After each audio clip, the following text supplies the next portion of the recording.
Big boss season 10ನ live ಅಪ್ಡೇಟ್ಗೆ ಸ್ವಾಗತ ಸ್ನೇಹಿತರೆ. ರಾತ್ರಿಯ ಲೈವ್ ಇದು. ಇಲ್ಲಿ ಡಿನ್ನರ್ ಮಾಡ್ತಾ ಇದ್ದಾರೆ. ಚಟುವಟಿಕೆಯಲ್ಲಿ ಒಂದು ಕೊಟ್ಟಿರ್ತಾರೆ ಬಿಗ್ ಬಾಸ್ ಕಡೆಯಿಂದ.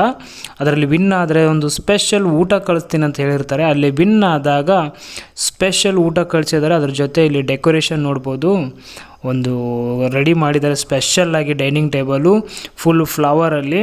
ಅಲ್ಲಿ ನಾನ್ ವೆಜ್ ಊಟನ ಕೊಟ್ಟು ಕಳಿಸಿದ್ದಾರೆ. ಆ್ಯಕ್ಚುಲಿ ಬಿರಿಯಾನಿ ಊಟ ಅಂತಲೇ ಹೇಳ್ಬೋದು ಅದು. ಅಲ್ಲಿ ಎಲ್ಲರೂ ಸಖತ್ತಾಗಿ ಊಟನ ಹೆವಿ ಬ್ಯಾಟಿಂಗ್ ಮಾಡಿ ಇಲ್ಲಿ ವರ್ತೂರು ಸಂತೋಷ್ ಅವರು ಹೇಳ್ತಾ ಇದ್ದಾರೆ, ಮೋಸ್ಟ್ ಹ್ಯಾಪಿಯೆಸ್ಟ್ ಡೇ ಇಲ್ಲಿ ಬಿಗ್ ಬಾಸ್ ಮನೆಯಲ್ಲಿ ಇವತ್ತು ಮಾತ್ರ ಸಖತ್ತಾಗಿತ್ತು ಈ ಬಿರಿಯಾನಿ ಮಾತ್ರ.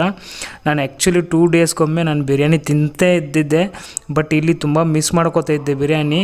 ಬಟ್ ಈ ಬಿರಿಯಾನಿ ಮಾತ್ರ ನೆಕ್ಸ್ಟ್ ಲೆವೆಲ್ ಇತ್ತು, ಸಖತ್ ಇಷ್ಟ ಆಗಿದೆ ನನಗೆ ಅಂತ ಇಲ್ಲಿ ವರ್ತೂರು ಸಂತೋಷ್ ಅವರು ಎಲ್ರಿಗೂ ಹೇಳ್ತಾ ಇದ್ದಾರೆ.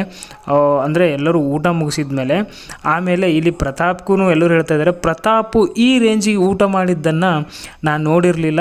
ಸರಿಯಾಗಿ ಇವತ್ತು ಬ್ಯಾಟಿಂಗ್ ಮಾಡಿದೆ. ಆ್ಯಕ್ಚುಲಿ ಪ್ರತಾಪು ಯಾವತ್ತೂ ಕರೆಕ್ಟಾಗಿ ಊಟನೇ ಮಾಡ್ತಾ ಇರಲಿಲ್ಲ. ಅದೇ ಕಾರಣಕ್ಕಾಗಿ ಫುಡ್ ಪಾಯ್ಸನ್ ಕೂಡ ಆಗಿತ್ತು. 3 ದಿವಸ ಕಂಟಿನ್ಯೂಸ್ ಆಗಿ ಕರೆಕ್ಟಾಗಿ ಊಟ ಮಾಡಿರಲಿಲ್ಲ ಅವನು. ಅವಾಗ ಹಾಗೇನಿಲ್ಲ ಅಣ್ಣ, ಅವಾಗ ಸ್ವಲ್ಪ ಟೆನ್ಷನ್ ಇತ್ತು ನನಗೆ ಅಂತಂತಂದರೆ ಅಂದ್ರೂ ಇವಾಗ ರೀಸೆಂಟಾಗಿಯೂ ಕೂಡ ನೀನು ಕರೆಕ್ಟಾಗಿ ಊಟ ಮಾಡ್ತಾ ಇರಲಿಲ್ಲ. ಬರೀ 1 ಚಪಾತಿ ಸ್ವಲ್ಪ ರೈಸ್ ತಿಂತಾಯಿದ್ದೆ. ಬಟ್ ಈ ಥರ ಸ್ಪೆಷಲ್ ಊಟ ಇದ್ದಾಗ ತಿಂತೀಯ ನೋಡು ಅಂತಂದಾಗ, ಹೌದು ಯಾರಿಗಣ ಇಷ್ಟ ಆಗಲ್ಲ ಹೇಳಿ ಬಿರಿಯಾನಿ ಅಂತ ಎಲ್ಲಿಗೆ ನಕ್ಕೊಂಡು ಹೇಳ್ತಾ ಇದ್ದಾರೆ. ಐ ಅಂತ ಎಲ್ಲರೂ ತಮಾಷೆ ಮಾಡ್ತಾಯಿದ್ದಾರೆ. ಅದೇ ಸ್ಪೆಷಲ್ ಊಟ ಕಳಿಸಿದ್ರು. ಎಲ್ಲರೂ ಫುಲ್ಲು ಖುಷಿಯಾಗಿ ಊಟ ಮಾಡಿ ಆಮೇಲೆ ಬೇರೆ ಏನೋ